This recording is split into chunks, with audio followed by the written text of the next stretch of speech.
எல்லாருக்கும் வணக்கம். நான் Hema Subramanian. Welcome to home cooking Tamil. நான் நிறைய மீன் குழம்பு ரெசிபிஸ் செஞ்சுருக்கேன். அதுக்கான லிங்க்ஸ் டிஸ்கிரிப்ஷன் பாக்ஸில் கொடுக்குறேன். அதை பார்த்து நீங்கள் செய்யலாம். இன்றைக்கி இன்னொரு அருமையான மீன் குழம்பு தான் நீங்கள் பார்க்க போகிறீங்க. இது வஞ்சிர மீன் தக்காளி மீன் குழம்பு.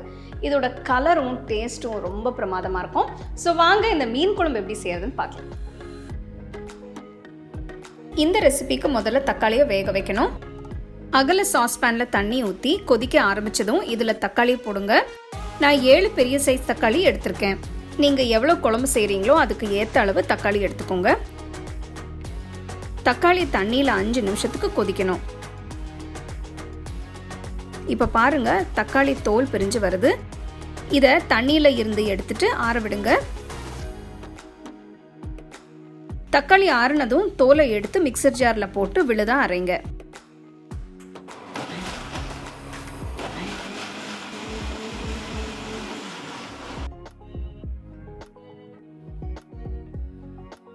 நான் 3 துண்டு வஞ்சிர மீனை நல்லா க்ளீன் பண்ணி வச்சுருக்கேன்.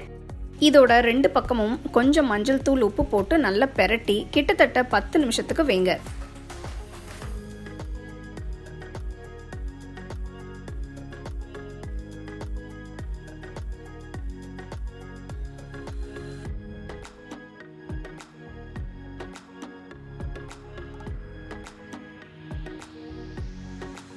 இந்த கறி செய்ய அகல கடாய் எடுத்துக்கோங்க. இதில் 2 டேபிள் ஸ்பூன் அளவு தேங்காய் எண்ணெயை ஊற்றுறேன். இதில் கொஞ்சம் கருவேப்பிலை போடுங்க.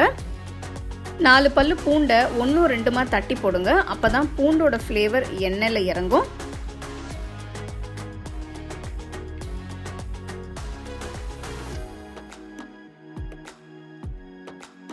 அடுத்து இதில் 2 பெரிய வெங்காயம் நீல வாக்கில் நறுக்கி போட்டு வதக்குங்க.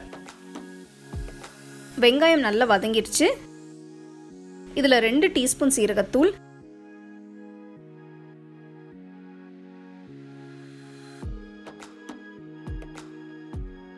2 டீஸ்பூன் மிளகாய் பேஸ்ட் போடுறேன். நீங்கள் மிளகாய் தூளும் போட்டுக்கலாம்.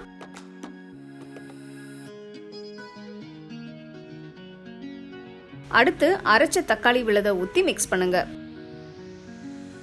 குழம்புக்கு தேவையான உப்பு இப்போ போட்டுக்கலாம். நம்ம மீனில் கொஞ்சம் உப்பு போட்டு இருக்கோம். ஸோ குழம்புல உப்பு போடும்போது பார்த்து போடுங்க. குழம்புல போட்ட மசாலாவோட பச்சை வாசனை போய் கொதி வந்துடுச்சு. இதில் மீன் துண்டை போட்டு 7 நிமிஷத்துக்கு கொதிக்க விடுங்க.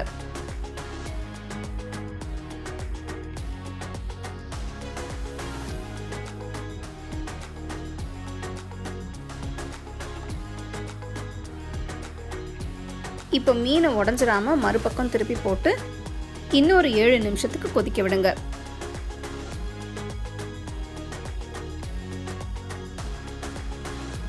மீன் கிட்டத்தட்ட 15 நிமிஷமா கொதிக்குது. இதில் கொஞ்சம் புளி தண்ணி ஊற்றி 5 நிமிஷம் கொதிக்க விடுங்க. இதில் 1 டீஸ்பூன் அளவு தேங்காய் எண்ணெய் ஊற்றி அடுப்பை ஆஃப் பண்ணிடுங்க. இந்த ஸ்டெப் ஆப்ஷனல் தாங்க. நான் ஃப்ளேவர் அண்ட் வாசனைக்காக சேர்க்கிறேன். கடைசியாக கொஞ்சம் நறுக்கின கொத்தமல்லி தூவுங்க. வித்தியாசமான வஞ்சிர மீன் தக்காளி குழம்பு இப்போ ரெடி.